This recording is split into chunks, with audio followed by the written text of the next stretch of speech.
مجھ سے کیوں اتنی، میں تو قرآن کا داعی ہوں، رسول اللہ کا وارث، صحابہ کا سپاہی۔ جس موضوع پر بات کرنے کے لیے حاضر ہوں، میں وقت کی مناسبت سے آپ کے سامنے، چونکہ آگے جو آنے والا ہے 2 دن کے بعد 3 دن کے بعد آنے والا دن ہے، وہ اس رمضان المبارک کے آخری عشرے میں شمار ہوتا ہے، اور آخری عشرے کی اہمیت و فضیلت اس تعلق سے آپ لوگ ہر سال سنتے ہوں گے اور ان کی معلومات آپ کو ہوں گی۔ تاہم یہ یاد رکھیں، یہ آخری اشیاء جو رمضان المبارک کے آخری 10 دن ہیں، ان کی بڑی اہمیت و فضیلت ہے، اور ان کی اہمیت کے پیش نظر ہمیں جو کام انجام دینا چاہیے، جو ہمارے لیے اعمال مستحب ہیں، ان اعمال کا میں آپ کے سامنے تذکرہ کروں گا، کیونکہ ہمیں اور آپ کو یہ بات ذہن نشین ہونی چاہیے اور ہمیں یاد رکھنی چاہیے کہ اللہ کے نبی جناب محمد عربی صلی اللہ علیہ وسلم نے فرمایا، انما الاعمال بالخواتم، اعمال کا جو دار مدار ہے وہ خاتمے پر ہے۔ اگر ہمارے اعمال، ہمارا کام شروعات میں اچھا ہو اور آخر میں جا کے بگڑ جائے تو اس اعمال کا، اس کام کا کوئی فائدہ نہیں ہے۔ اگر ہمارا اعمال آخری وقت میں اچھا ہو، آخری وقت میں بہتر ہو، تو پھر اس اعمال کا ہمیں فائدہ ملے گا۔ فار ایگزامپل آپ سمجھ سکتے ہیں کہ ایک بندہ شروع میں تو مومن ہے، بہت نیک اعمال کیے، بہت اللہ کی بندگی کی اور دعا استغفار کیے، پوری زندگی انہوں نے اسلام کی راستے پر چلا، ارکان اسلام کو فالو کیا، اسلام کے احکام کو فالو کیا، شریعت کے رول کو فالو کیا، لیکن آخری وقت جب ان کا روح قبض ہونے والا تھا، انہوں نے اسلام کا انکار کر دیا، تو پھر ایسے شخص کا کوئی فائدہ نہیں۔ کہ یہی اللہ کے نبی جناب محمد عربی صلی اللہ علیہ وسلم نے فرمایا کہ شروع کے اعمال سے زیادہ بہتر یہ ہے کہ ہمارا آخری اعمال اچھا سے اچھا ہو۔ اسی لیے اللہ کے نبی جناب محمد عربی صلی اللہ علیہ وسلم نے فرمایا، انما الاعمال بالخواتم، اعمال کا جو دار و مدار ہے، اعمال کی جو بہتری ہے وہ خاتمے پر ہے۔ اگر خاتمہ آپ کا اچھا ہے تو آپ کا سارا اچھا ہے، اور اگر خاتمہ آپ کا برباد ہو جائے، بیکار ہو جائے، تو آپ کی پوری زندگی برباد ہے، بیکار ہے۔ تاہم ہمارا یہ رمضان المبارک کا ابتدائی دور جتنے بھی اچھے ہوں، جتنے بھی اچھے سے گزرے، لیکن ہمارا الحمدللہ جو بھی اچھا ہوا، لیکن ہمیں یہ کوشش ہونی چاہیے کہ جو ہمارا آخری عشرہ ہے یہ اس سے بھی کہیں زیادہ بہتر ہو، اس سے بھی کہیں زیادہ اچھا ہو، یہ ہماری کوشش ہونی چاہیے۔ تو آئیے میں اس آخری عشرے میں جو کام اور جو اعمال مستحب ہیں اس کو میں چند منٹ میں آپ کے سامنے رکھ کے اپنا خطبہ ختم کر دوں گا، کیونکہ ہمارے پاس وقت کی قلت ہے۔ تو آئیے سب سے اہم جو اس آخری عشرے میں ہمیں کام انجام دینا ہے، جو ہمارے لیے اللہ کی بندگی اور اللہ کی عبادت کے لیے جو سب سے اہم عبادت ہے، جس سے ہم اللہ رب العالمین کو اپنی طرف مائل کر سکتے ہیں یا اپنی مغفرت کروا سکتے ہیں اللہ رب العالمین کے نزدیک، تو وہ سب سے بہتر اعمال اور سب سے افضل اعمال اس آخری عشرے کے لیے وہ ہے اعتکاف۔ اعتکاف کیا ہے؟ اعتکاف کا معنی جو اصل میں ہے وہ یہ ہے کہ اپنے آپ کو مسجد میں روک لینا، اللہ کی عبادت کے لیے، اللہ کی بندگی کے لیے اپنے آپ کو تنہا ایک مسجد میں روک لینا اور مسجد میں ٹھہر جانا، یعنی اعتکاف کا معنی اصل میں ٹھہرنا ہوتا ہے، رکنا ہوتا ہے۔ شرعی اصطلاح میں اگر دیکھیں تو جو بندہ اللہ کی رضا کے لیے، اللہ کی خوشنودی کے لیے، اللہ کی عبادت کے لیے تنہا صرف اللہ کی عبادت کے لیے دنیا سے الگ تھلگ ہو کر مسجد میں ایک جگہ خاص کر لے اور وہی پوری زندگی اپنے مسجد میں گزار لے، اسی کو اعتکاف کہتے ہیں۔ اب یہ اعتکاف کے تعلق سے میں آپ کو بتلا دوں کہ اعتکاف کہاں کرنا ہے، اعتکاف کی جگہ کیا ہوگی۔ اس تعلق سے قرآن کریم کی آیت کریمہ اللہ رب العالمین نے ارشاد فرمایا ہے وَلَا تُبَاشِرُوهُنَّ وَأَنْتُمْ عَاكِفُونَ فِي الْمَسَاجِدِ کہ تم اپنے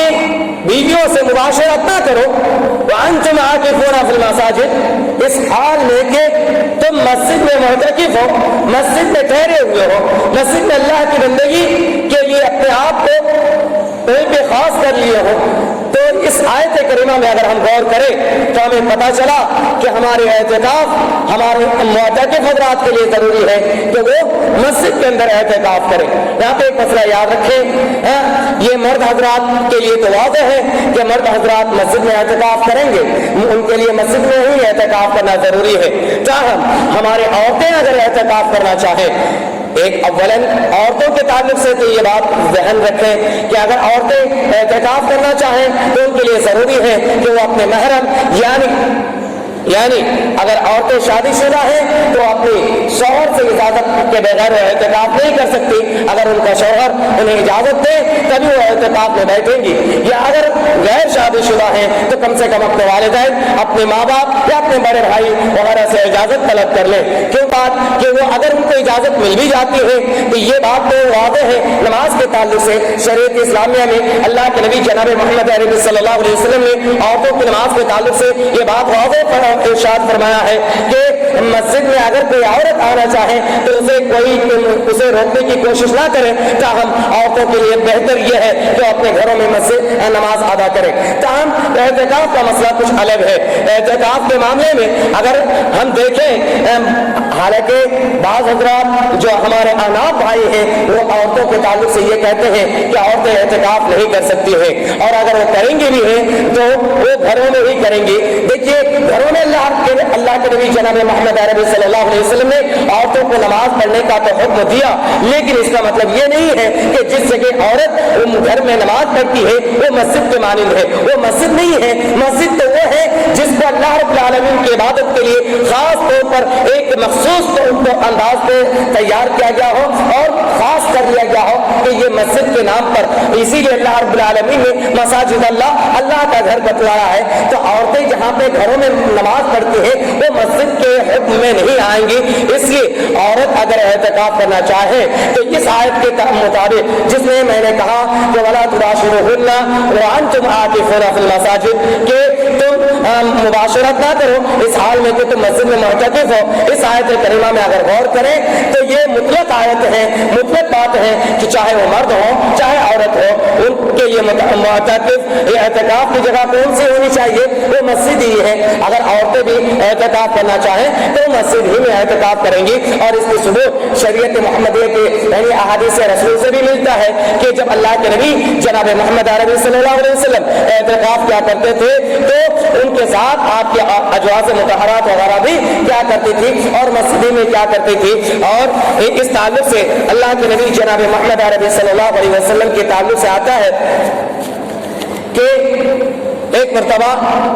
اللہ کے نبی جناب محمد عربی صلی اللہ علیہ وسلم اس مسئلے کو بیان کرنے سے پہلے میں آپ کو یہ بتلا دوں کہ یہ اعتکاف کیا رمضان المبارک کے مہینے میں ہی کیا جا سکتا ہے یا کہ غیر رمضان میں بھی کیا جا سکتا ہے۔ تو اس تعلق سے آپ یاد رکھیں کہ یہ اعتکاف صرف رمضان المبارک کے مہینے میں نہیں بلکہ یہ عبادت آپ سال کے کسی بھی دن اور کسی بھی مہینے میں کر سکتے ہیں، یہ اجازت ہے اور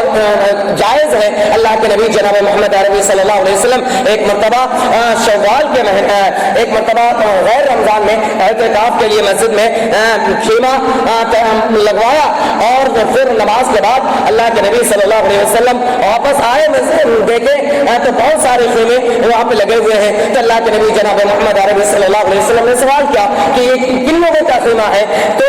پتا چلا کہ یہ آپ صلی اللہ علیہ وسلم کے ازواج مطہرات کے خیمے ہیں۔ تو پھر اللہ کے نبی جناب محمد عربی صلی اللہ علیہ وسلم نے ارشاد فرمایا کیا یہ لوگ واقعتاً اللہ کی خوشنودی کے لیے، اللہ کے بندگی کے لیے، اللہ کی عبادت کے لیے یہ خیمہ لگوا رہے ہیں، یا پھر حسد کی وجہ سے یا بغض کی وجہ سے یا پھر میرے قربت کی وجہ سے یہ خیمہ لگائے ہیں کہ چونکہ میں اعتکاف میں بیٹھے رہوں گا، وہ گھروں میں اکیلے رہیں گی، تو یہ بہتر یہ ہے کہ گھروں میں اکیلے اپنے رہنے کے یہاں پہ ہم خیمہ لگا لیں اور یہی کہ اللہ کے رسول کے قریب رہیں گے اور اعتکاف بھی ہو جائیں گے، تو پھر یہ اندازہ اللہ کے نبی جناب محمد عربی صلی اللہ علیہ وسلم کو ہوا کہ اللہ کے نبی صلی اللہ علیہ وسلم سب کو منع کر دیے اور خیمہ اٹھوا دیے اور ساتھ میں اپنا بھی خیمہ اٹھوا دیے۔ اس کے بعد پھر شوال کے مہینے میں اللہ کے رسول جناب محمد عربی صلی اللہ علیہ وسلم نے یہ اعتکاف فرمایا۔ تو یہ اس بات کی دلیل ہے کہ رمضان کے علاوہ بھی آپ اعتکاف کر سکتے ہیں، اور یہ جو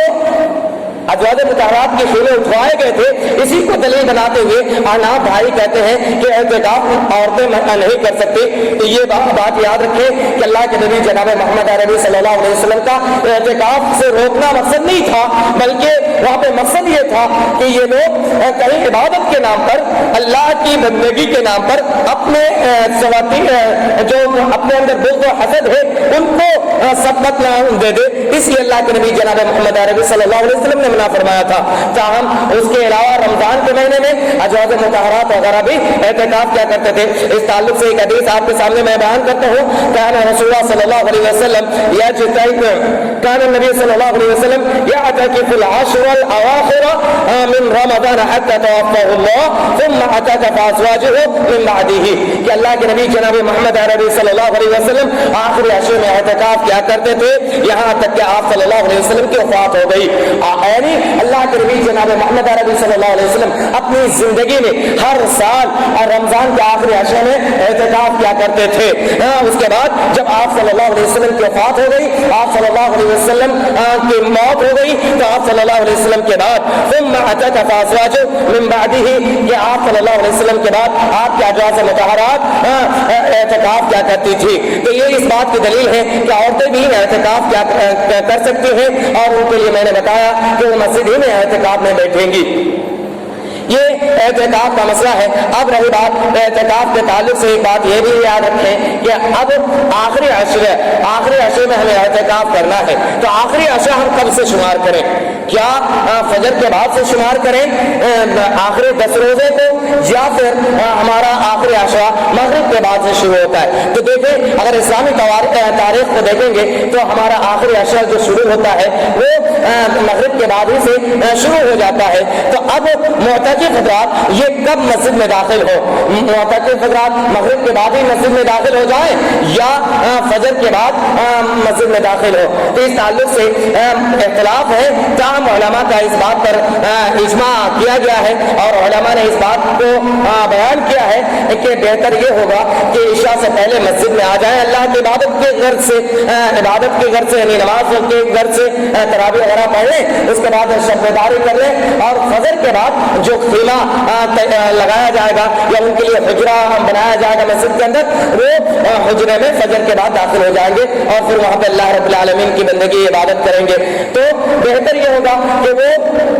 21ویں تاریخ جب داخل ہو جائیں گے، یعنی 20 رمضان کے بعد 21ویں تراویح سے پہلے مسجد کے اندر آ جائیں گے اور پھر اللہ تراویح پڑھیں گے، پھر شب بیداری کریں گے، اس کے بعد فجر کے بعد پھر وہ اپنے خیمے میں اپنے حجرے میں چلے جائیں گے۔ یہ بہتر طریقہ ہوگا۔ یہ رہا مسئلہ اعتکاف کا مختصر انداز میں۔ اب میں آپ کے سامنے آخری عشرے میں جو ایک مستحب اعمال ہے اس کے تعلق سے میں بتا دوں کہ آخری عشرے میں ہمیں اور آپ کو جو کرنا ہے، اللہ کے نبی جناب محمد عربی صلی اللہ علیہ وسلم کے بارے میں آتا ہے ان نبی صلی اللہ علیہ وسلم كان اذا دخل العشر احيا ليله وايقظ اهله وشد ميداره، کہ اللہ کے نبی جناب محمد عربی صلی اللہ علیہ وسلم جب آخری عشرہ آتا تھا، یعنی رمضان کا آخری عشرہ جب شروع ہوتا تھا تو آپ صلی اللہ علیہ وسلم اپنے کمر کو کس لیتے تھے۔ کمر کو کس لینے کا مطلب یہ ہے کہ اپنے آپ کو مضبوط کر لیتے تھے، احیا لیلہ، اور آخری عشرے کے راتوں کو جاگا کرتے تھے، وایقظ اہلہ، اور خود بھی جاگتے تھے، اپنے اہل و عیال کو بھی جگایا کرتے تھے، وشد مئزرہ، یعنی اپنے کمر کو کس لیتے تھے نیکی کرنے کے لیے۔ اس میں علماء نے دو اقوال بیان کیے ہیں کہ شد مئزرہ سے مراد یہ ہے کہ نبی کریم صلی اللہ علیہ وسلم اپنی ازواج مطہرات وغیرہ سے ملنا جلنا بند کر دیتے تھے. اور ایک مسئلہ جو ہمارے اردو میں بھی یہ بات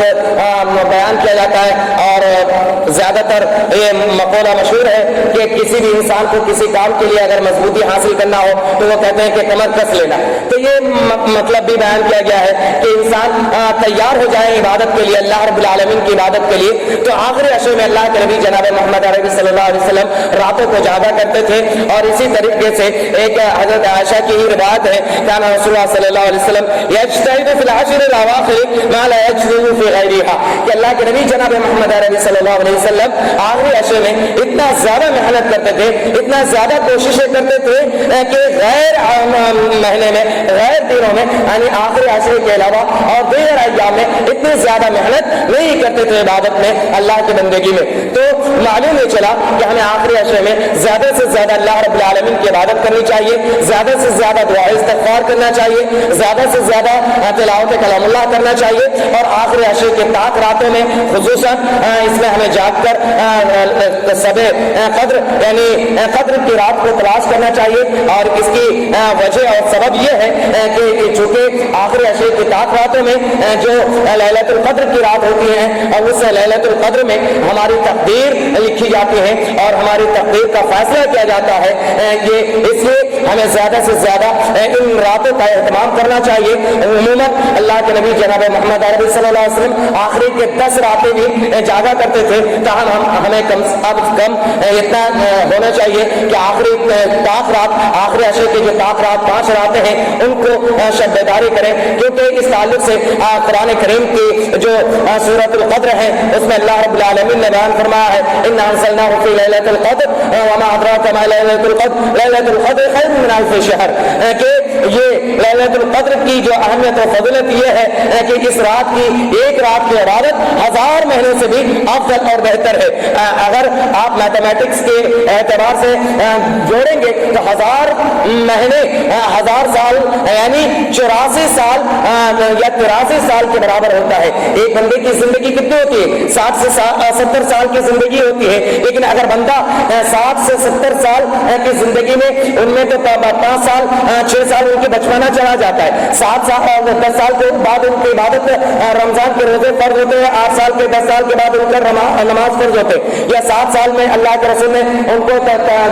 تعلیم دینے کی بات کہی ہے تو 7 سال سے ادھر 7 سال نکل گئے. اس کے بعد پھر بڑھاپا آ جاتا ہے, بڑھاپے کے عالم میں ہم زیادہ سے زیادہ عبادت بھی نہیں کر سکتے. تو گویا کہ ہم مشکل سے 40 سے 50 سال تک اگر اللہ کی عبادت کرنا چاہیں تو 40 سے 50 سال تک عبادت کر سکتے ہیں, تو ہمیں 40 سے 50 سال ہی کا ثواب ملے گا. لیکن اللہ رب العالمین کا احسان دیکھیے کہ اس ایک رات کی عبادت میں 84 سال کی عبادت کا آپ کو اجر و ثواب ملے گا.